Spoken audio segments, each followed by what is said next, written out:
Ora, então, boas tardes aos nossos, neste caso vão ser web espectadores do Diário de Odivelas. Hoje estamos aqui com Paulo Bernardo e Sousa, ele é vice-presidente do Sindicato dos Quadros Técnicos do Estado e vamos falar um bocadinho sobre esta temática das negociações que está a haver entre os sindicatos da função pública, e não só da função pública, mas no caso do Paulo Bernardo, vamos falar de um sindicato da função pública, com o Estado, relativamente a estas questões das negociações salariais, entre outros pontos, que depois o Paulo há de focar neles de certeza absoluta. Mas, Paulo, antes de mais, primeiro, muito obrigado por teres aceito o nosso convite. É sempre um prazer ter uma pessoa com a tua. Ia dizer com o teu peso, mas isso depois poderia levar a outros sítios, portanto, não. Mas pronto, com uma pessoa sempre muito bem preparada para este tipo de entrevistas e sempre com muito conteúdo, e é isso que a gente pretende, para que se possa ser minimamente esclarecedor para quem nos está a ver e a ouvir.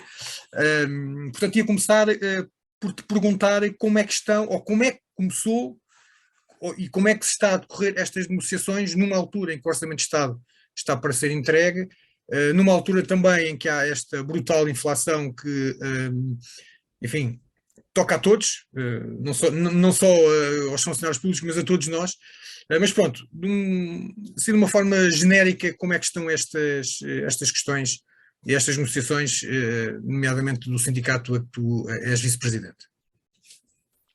Antes de mais, cumprimentar-te a ti, cumprimentar também o resto das pessoas que vão poder acompanhar. E agradecer também esta oportunidade do Diário de Odivelas, através de mim, poder o Sindicato dos Quadros Técnicos do Estado e a Frente Sindical, que é liderada por este sindicato, de uma forma, vir esclarecer algumas coisas dentro do possível. Porque o próprio esclarecimento não poderá ser muito profundo, na medida que as coisas que nos são apresentadas também são muito pela rama. Apesar de já estarmos quase na fase final daquilo que é a negociação, tendo em vista os aumentos regulares. É um facto que, nesta altura do ano, antes do orçamento ser apresentado, por esta altura, os sindicatos são chamados para a mesa das negociações, tendo em vista a revisão daquilo que é o plano salarial para o ano seguinte.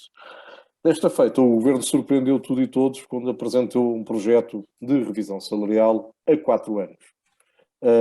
Do ponto de vista, se quisermos, gestionário, esta ideia é interessante, aliás, até defendida também pelo CT, nunca num quadro tão estranho como aquele que estamos a viver. Não será o momento ideal para aplicar este tipo de metodologia. Porquê? Porque vivenciamos momentos de grande turbulência, por exemplo, ao nível da inflação, ao nível da estabilidade dos mercados, ao nível da estabilidade da própria paz, a economia, ressente-se muito destas coisas, não é o momento ideal para ponderarmos fazer as coisas desta maneira. Ainda assim, o Governo quer que aquilo que negocie com aplicação em 2023 se venha a aplicar sucessivamente em 2024, 2025 e 2026. Dizendo que, comprometendo-se que se houver alguma situação que coloque em crise o que for agora negociado, está disponível para rever. Negociar a 4 anos, aliás, todos nós sabemos que política há 4 anos é política de adivinhação. Daqui a 4 anos nem sequer sabemos se o governo é este. Nem sequer sabemos qual é o quadro macroeconómico que estará a decorrer. Nem sequer sabemos se o quadro macroeconómico foi finalmente apresentado pelo governo, depois de muito pressionado pelo Presidente da República aos partidos políticos só na sexta-feira, terá alguma aplicação. Aliás, eu começo já a duvidar do quadro macroeconómico. Porquê? O Governo tem insistido muito com a ideia de que atingiremos até 31 de dezembro uma taxa de inflação, e só estou a falar deste indicador porque é aquele que importa mais às questões salariais, de 7,4%. O próprio governador do Banco Português, do Banco de Portugal, aliás, desculpem, veio afirmar já e a ponderar a coisa já mais um bocadinho para cima, mais 2 dígitos, mais 2% acima. A verdade é que o Banco Mundial, FMI, o Banco Central Europeu apontam a inflação para 2023, que é o ano onde estas coisas todas vão aplicar, já na casa dos 2 dígitos. Ou seja, ainda não estamos na trajetória descendente, apesar de ouvirmos o Sr. Primeiro-Ministro falar em 4%, que é aquilo que ele acha que vai acontecer. Isto cheira a varinha mágica, porque a verdade, ou a bola de cristal, se quisermos, a verdade é que os indicadores ainda não apontam para a possibilidade da inflação, que é aquilo que mexe com os preços, é aquilo que dita que aquelas cebolas, aquele pão, aquele combustível que vamos adquirir tem aquele preço. E resulta de um conjunto de outros fatores que estão todos ainda muito em turbulência, nomeadamente a questão do conflito, é um facto, e também o aproveitamento feito por isso. Nomeadamente uma outra questão, porque antes do conflito a inflação já estava a subir em flecha, e fazia sentido, vamos ser honestos, tivemos 2 anos e tal praticamente parados, e a economia também. Qualquer coisa que se fizesse mal voltássemos à rua, iria projetar os preços, porque a procura ia aumentar. Portanto, era óbvio que a inflação iria subir em flecha, até estranho que ninguém tenha preparado as coisas para isso. Porque isto era uma evidência. Temos aqui a crescer o facto de guerra e depois os impactos que ela tem ao nível daquilo que são os combustíveis fósseis e tudo isso, todos os impactos que isso tem também depois na nossa economia. Mas a verdade é que este era o momento para negociar estas coisas. O governo realmente chamou os sindicatos, já tivemos 2 rondas negociais, vai haver uma terceira suplementar que ainda não tem data marcada, mas presumo que aconteça aí até quarta, quinta-feira da próxima semana, por causa da questão dos prazos, ela tem que acontecer em 5 dias. A ideia é, da parte dos sindicatos, tentar melhorar as propostas. O que é que nos foi apresentado? Foram-nos apresentados 4 pilares, que irão ser objeto de 4 níveis negociais. Aquilo a que nós nos centramos neste momento tem a ver só com a questão salarial anual, que afinal de contas não é bem anual, será plurianual, mas há também a ideia de alteração na estrutura da tabela remuneratória única, que é aquela tabela onde há uma relação entre os valores que são possíveis de pagar e aquilo que são os valores pagos nas diversas carreiras e categorias. Há também a vontade de mexer no CIADAP e há também ali um outro item que verdadeiramente ainda não está muito bem explicado, mas de volta e meia ele surge ao de cima como visando a valorização das relações entre o trabalho e as condições e a conciliação da vida pessoal. Paulo, não querendo te interromper, mas vou-te interromper. Diz. Esta questão do Claro. CIADAP, para quem não sabe o que é o CIADAP? O CIADAP tem a ver com as avaliações, não é? O CIADAP é mesmo muito importante e até era importante que isto tudo tivesse sido trabalhado em conjunto e pudesse ser negociado em conjunto, já te vou explicar porquê. Porque estamos a fazer a coisa ao contrário. O CIADAP é o Sistema de Avaliação de Desempenho da Administração Pública. Tem 3 níveis, um avalia os serviços, outro avalia os dirigentes e outro avalia os trabalhadores. E a avaliação que os trabalhadores têm dita a sua possibilidade de progressão. Se o trabalhador estiver regular, vai demorar 10 anos a mudar de posição remuneratória, porque terá um crédito por ano. Se tiver relevante, já a coisa diminui um bocadinho o tempo, porque o relevante dá mais 2 créditos, e portanto abrevia. E se estiver excelente, ainda abrevia mais depressa. Mas a verdade é esta, o CIADAP tem a ver com a progressão, ou seja, tem uma consequência efetiva na progressão da carreira. Só mudas de posição remuneratória aquilo que antigamente se chamavam de escalões, só mudas, ou em algum setor privado ainda se chama de oportunidades, o equivalente. Eu estou aqui a tentar criar paralelismos para as pessoas entenderem melhor. Só mudas se tiveres 10 pontos para o fazer. E 10 pontos são conquistados pelas avaliações de desempenho anuais. Que elas não são bem anuais, são bienais, mas depois têm um reflexo sobre as contas em termos anuais. E isto é importante porquê? Porque saber-se como vai ser o próximo sistema de avaliação de desempenho também determina muito a percepção daquilo que são as remunerações que dali podem sair. E isso ainda não foi trabalhado assim para nós. Ou seja, o governo até já fez isso, mas está a guardar isso para janeiro. Será precisamente o dossiê mais importante de todos, que é aquilo que é estrutural e estruturante, que irá ser o último a ser negociado, quando já tivermos tudo o resto que deveria de acontecer depois em marcha. Algo diz que quem faz este tipo de exercício está a querer esconder jogo. Mas também não é uma prática nova, já vamos estando habituados, não é propriamente uma coisa que nos entusiasma e nos chateia. O facto é que, voltando à questão da remuneratória que temos em cima da mesa ainda, o Governo apresentou uma alteração remuneratória sui generis, além daquilo que vai durar 4 anos a acontecer de forma igual. Em cada um dos anos haverá uma alteração naquilo que é a remuneração de cada um dos níveis remuneratórios possíveis, que estão naquela listagem que eu te falei, de uma alteração em média de 52,11 euros.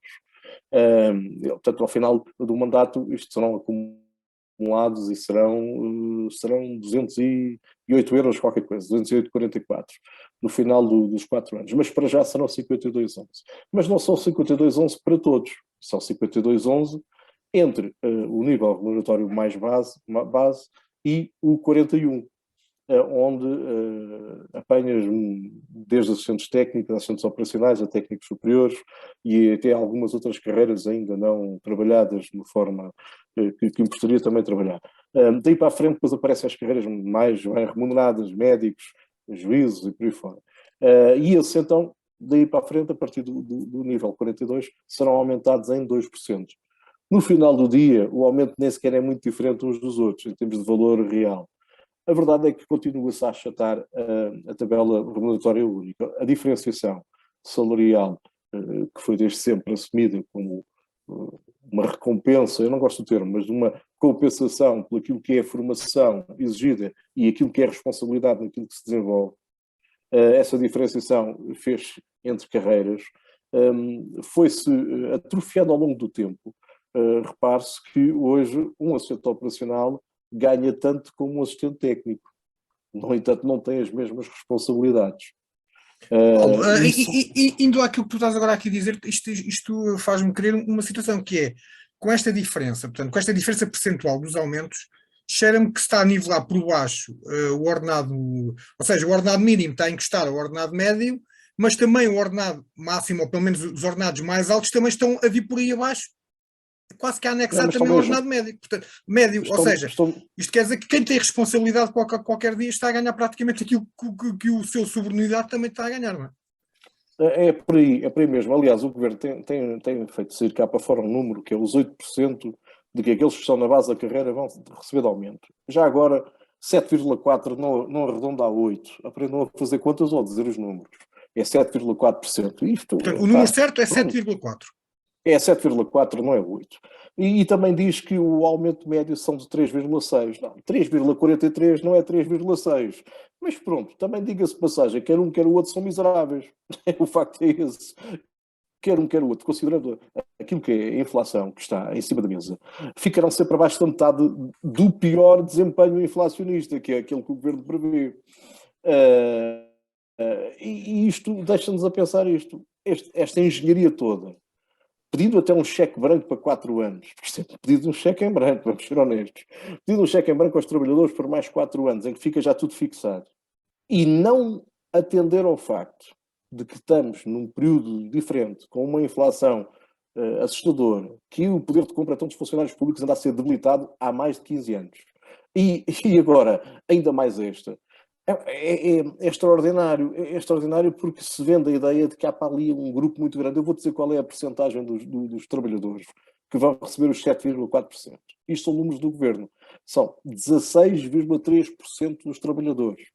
Isto significa que 83,7% dos trabalhadores nem ficam sequer nem perto de maneira nenhuma daquilo que é o valor que o Governo prevê para a inflação. Ficam mesmo muito longe, até porque salta de repente para os 6%. Logo a seguir, o grupo a seguir a este dos 7,4% passa para os 6,5% a seguir. E, portanto, estão todos... E continuam a ser também um grupo muito pequeno. É vendida uma ideia de que 59% dos trabalhadores vão ter um aumento médio de 3,6%. O aumento médio vale o que vale, porque eu não vou ganhar nem ter os aumentos que o colega ao lado vai ter se ele estiver numa posição remuneratória diferente da minha. Portanto, isso não me diz nada. O que é um aumento médio? O aumento médio é pôr toda a gente dentro do saco, baralhar a idade de novo e quanto é que dá? Olha, não dá nada que interessa a cada um de nós. Aliás, tivemos a oportunidade nas reuniões de fazer este exercício à senhora Ministra da Presidência e à senhora Secretária de Estado, dizendo-lhe isto. Imaginando que eu tenho que adquirir um conjunto de livros para um filho, e atenção, usar valores até ridículos, de 100 euros, é ridículo, todos nós sabemos que ninguém gasta nada parecido com isso, e que tenho neste momento disponível, face àquilo que é o conjunto das despesas que tenho, 50 euros. O que o Governo me dá é a capacidade de eu ter 70 euros. Sabes o que é que isso significa? Continuo a não conseguir comprar os livros. E, portanto, é disto que está aqui a tratar. A inflação é isto. A inflação é quando ela está acima daquilo que é a nossa capacidade de nos ombrear com ela, faz com que a gente não tenha capacidade de compra, daí a questão do poder de compra. É isto que quer dizer, quando os preços sobem mais que os salários, isto é evidente para toda a gente, não é preciso perceber de economia, coisa que eu também não percebo, para entender isto. O que é a inflação? São preços que sobem, e o que é depois a capacidade de os acompanhar? É o poder de compra que advém do quê? Daquilo que é, das duas uma, ou bens próprios, ou a capacidade financeira advinda daquilo que é o fator de trabalho. E o fator de trabalho não está a conseguir acompanhar isto. Se juntarmos a isto problemas que têm a ver com o crédito à habitação, que está a subir também exponencialmente, sendo que a medida que o Governo propõe é extraordinariamente estranha, e isto também toca aqui, que é de renovar a vinda dos juros do crédito à habitação para deduções nos impostos. Por amor de Deus, as pessoas têm que comer hoje. Não é em julho de 2024, que é quando vão ver o impacto dessa medida. O impacto dessa medida não é agora, é daqui a um ano e meio, ou mais de um ano e meio. E, portanto, está aqui a falhar alguma sensibilidade, se não diria até bastante, social, sensibilidade social, para entender que não se pode deixar os funcionários, seja públicos, sejam privados, porque na concertação social as coisas também estão a passar a este nível. Não se pode deixá-los abaixo do limiar de não conseguir comprar nada, de se verem aflitos, escolher entre o pão e o medicamento. Ninguém devia ser levado a esta circunstância. E eu Paulo, não estou com isto a exagerar, atenção. pronto, já explicaste mais ou menos aquilo que é a posição do governo e a posição do STE. O que é que o STE reivindica para que seja compensado? Porque, como tu disseste muito bem, face a esta inflação, o poder de compra vai ser cada vez mais diminuto, portanto, vai haver uma real perda de poder de compra dos funcionários públicos, neste caso, mas também de todos os outros, obviamente. E quais são essas reivindicações? O que é que o STE disse nestas rondas negociais e aquilo que são as suas, digamos assim, as suas bandeiras para esta negociação? Bom, o caderno reivindicativo é muito lato e não tem a ver só com questões remuneratórias, e ele está aí, é conhecido. Do ponto de vista daquilo que é este dossiê das remunerações, nós apresentámos algumas propostas, e uma delas era que o aumento fosse de 7%, o aumento geral, para todos. E repare-se, não estávamos a ser exagerados. Para todos mesmo. Para todos mesmo, para que todos tivessem aqui, digamos, um encontro com a realidade, mais próximo com a realidade financeira.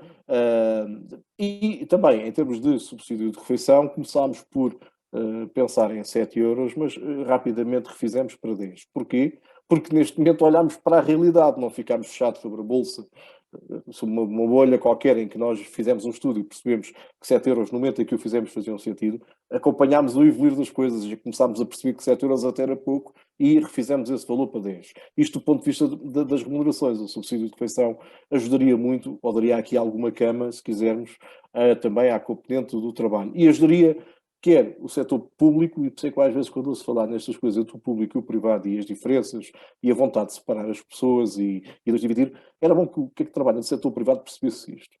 O subsídio de refeição que for pago no Estado será o mesmo que vai ser pago no privado sem impostos. O que é que eu quero dizer com isto? Imagine que está no setor privado e recebe um subsídio de refeição de 10 euros. Vai pagar IRS sobre o valor entre os 10 euros e os 4,77, que é o valor atual do subsídio de refeição no Estado. Se o subsídio de refeição do Estado subir, vai pagar menos IRS. Portanto, é também dinheiro que entra na carteira de quem trabalha no setor privado. Isto é uma conta que às vezes não é conhecida, que não é sabida, mas o referencial que depois sai do subsídio de refeição para os funcionários públicos tem importância também na vida daquilo que são os do setor privado. Podem não ter um aumento do subsídio de refeição lá, mas depois têm menos gasto com o IRS e, portanto, acabam por ter um aumento também. Portanto, via indireto, mas tem, claro, tem. Exato. Tem porque paga menos impostos e, portanto, terá logo aí essa vantagem. Além de que, aliás, foi feito o convite à senhora Secretária de Estado de se dirigir connosco à Paz, ou outro sítio de Lisboa, e virmos almoçar, menu, nada de especial, nada de carta, menu, e ver onde é que conseguimos gastar, quanto é que gastamos para comer os mínimos olímpicos. Hoje em Lisboa, particularmente em Lisboa e noutras capitais do país, distrito do país, é impossível comer minimamente E quando digo minimamente, é um almoço, uma refeição condigna, uma refeição com os mínimos olímpicos. É impossível comer abaixo É que dos já 9 euros. nem no McDonald's Dos conseguem 9 euros. comprar um menu com esse valor, não é? Não, não maneira Impossível. nenhuma. Isto não serve para nada. Isto nem para uma sandes já dá, e, portanto, vamos ser honestos. Lá vem a marmita, está bem, é uma solução para quem a pode ter, porque também a marmita muitas vezes também implica condições que podem não existir. As pessoas têm às vezes aquela coisa, mas a gente vai para a marmita, está bem, todos iríamos se pudéssemos, mas também às vezes não dá. E a verdade é que o gasto numa refeição começa a ser muito grande. Curiosamente, estou na altura em que as cantinas do Estado estão pela hora da morte do ponto de vista da sua qualidade, porque para conseguirem manter os preços com que nos vão apresentando as coisas, diminuíram brutalmente a qualidade do serviço que prestam. E não existem para todos os trabalhadores, já agora. E, portanto, são aqui medidas que têm a ver com isto, têm a ver até com atualizações também ao nível daquilo que são as ajudas de custo, que também importava fazer a atualização, que há anos que não é feita. Há aqui um conjunto de coisas que colocámos em cima da mesa e nem sequer tivemos resposta. Claro que vamos voltar a insistir nesta última ronda negocial para este dossiê, que é o das remunerações, mas há muita intransigência, há a capacidade de perceber que não precisa de ninguém para impor regras, porque a verdade é que é um governo com uma maioria absoluta, portanto, praticamente falar com os sindicatos ou com outros parceiros sociais, ou até com as outras forças políticas, é apenas para cumprir muitas vezes requisitos legais, não na perspectiva de os ouvir. O STE tem tido uma postura de que não assina de cruz, e infelizmente não somos acompanhados por todos, mas também não regateia por regatear. E temos essa postura de tentar negociar. Mas para isso, para negociar, é como o tango, é preciso dois, pelo menos, não é? Se do outro lado aquilo que se transformam estas reuniões são, aliás, a ordem de trabalhos da primeira reunião usava a expressão apresentação daquilo que eram as ideias do governo. Não foi uma reunião, apesar de estar dentro do pacote das reuniões negociais, ela vinha lá logo com a ordem de trabalhos a falar em apresentação. E, portanto, o governo mostra que o quão perigoso é o poder absoluto, Paulo, o quão perigoso é a vocês maioria absoluta. quando arrancaram na negociação e quando falaste dessa apresentação, tinham a noção de que era praticamente um documento fechado? Ou quase fechado, vá. Temos essa noção. E vou-te ser sincero, muitas vezes conseguimos introduzir algumas coisas, porque no decurso da reunião, ou nos encontros e também do nosso trabalho que fazemos com os documentos que são produzidos, deixa-me só fazer um parênteses, já agora dizer-te que, relativamente à questão salarial, na primeira reunião apresentaram-nos 3 folhinhas. Isto são coisas de valor estrutural enorme, e apresentam-nos 3 folhinhas com ideias. E, portanto, e agora desembrulha. E a gente ainda assim foi desatar, fomos para casa, como diz o outro, e fomos desatar. Mas a verdade é que estas ideias têm pouco sumo, têm pouco sumo, e não vêm com uma visão de querer ouvir os outros. Apesar de, como dizia, muitas vezes as pessoas é que esta subida aos 5,20 não estava na agenda da primeira reunião, e nós, Frente Sindical e o CT, fizemos na primeira reunião um apelo para que, já que não conseguiam mexer ou que não iam mexer nas remunerações de forma a que elas atingissem a inflação, que pudessem ao menos rever o subsídio de refeição e pudessem com isso aproximar-se das propostas dos sindicatos. E da mesma forma que nós propunhamos 10, há uma outra frente que também propõe 10, há outra que ainda ninguém sabe verdadeiramente o que é que propõe, porque umas vezes propõe 10, outras vezes propõe 6, e eu já nem sei a quantas andamos com essa frente. Olha, irritante é isto mesmo. É quem está a defender os trabalhadores nem sempre está a fazer o seu trabalho convenientemente. Temos que, uma vez por todas, perceber.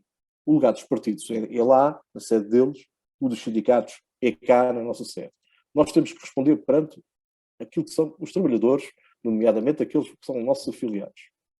E os nossos créditos político-partidários são para depois do horário de expediente dos sindicatos. E podem fazer o que quiserem nesse tempo. Agora, não podemos embaralhar a idade de novo e misturar isto. Porque isto tem-nos dividido tremendamente, tem-nos colocado de cócoras à frente do poder político, e tem-nos, aqueles que têm vontade de fazer isto seriamente, tem-nos dificultado muito, porque a verdade é que perdemos a força que seria termos toda a gente com a mesma motivação. Isto tem que ser dito uma vez por todas, sem qualquer vergonha. Não faz sentido as agendas não serem outras, estão a servir os nossos colegas que confiam em nós essa tarefa. Não faz sentido. Paulo, muito bem. Eu não posso vir bater palmas àquilo que nos foi apresentado, porque todos nós sabemos que o que nos foi apresentado nos deixa bastante maltratado. E isso foi feito já esta semana, à frente de todos. Estava aqui a dizer, deste-me um grande mote para de voltar-te a convidar para falar exatamente da partidarização dos sindicatos, que acho que é um bom tema de conversa. De qualquer maneira, mas eu tenho alguma dificuldade nisso, porque graças a Deus, e não é por acaso que estou neste sindicato, estou num sindicato onde isso é proibido, ou seja, proibido tacitamente, entenda-se. Claro, nós não nos envolvemos nisso, mas não somos cegos. Olha, estamos quase a acabar esta gravação, faltam apenas 3 minutos. Dava-te estes 3 minutos para falares daquilo que entenderes sobre estas negociações. E pronto, e fica já aqui o convite, então, depois para uma próxima oportunidade falarmos um bocadinho também daquilo que tu agora tocaste, que acho que é muito interessante. Mas pronto, voltamos agora aqui ao tema que me levou a convidar-te. 3 minutinhos. O Presidente da República recentemente teve a oportunidade de alertar para os riscos que a própria democracia inflige a si própria. E o risco de transformar-nos um Estado de Direito num Estado de Direito meramente formal, sem qualquer ajusteza com a realidade, é muito grande. Nós não podemos transformar negociações em métodos atos de agenda. Temos que levar a palavra a sério, é negociar, é procurar aqui encontro uns com os outros. E enquanto isto não for devidamente assumido, enquanto a democracia não tiver democratas para representar, isto é complicadíssimo. E eu apelo a quem tem capacidade e poder de decisão para, uma vez por todas, meter a mão na consciência e perceber que há gente que já está a passar mal e que vai passar ainda pior nos próximos tempos. Simplesmente porque TGVs, aviões e aeroportos são prioridade. Estamos a falar de escolhas. Nós não estamos a falar de ter ou não ter recursos, estamos a falar de escolhas. Porque se há dinheiro para essas obras, também haveria de haver dinheiro para que o Estado Social se realizasse. Muito bem, ficamos então por aqui. Paulo, muito obrigado pela tua disponibilidade. Voltaremos a falar certamente e estas entrevistas no Diário de Odivelas também irão prosseguir, com outros convidados, obviamente. Até lá, divirtam-se. Paulo, mais uma vez, muito obrigado por tudo e até à próxima. Muito obrigado a todos. Obrigado a ti. Obrigado.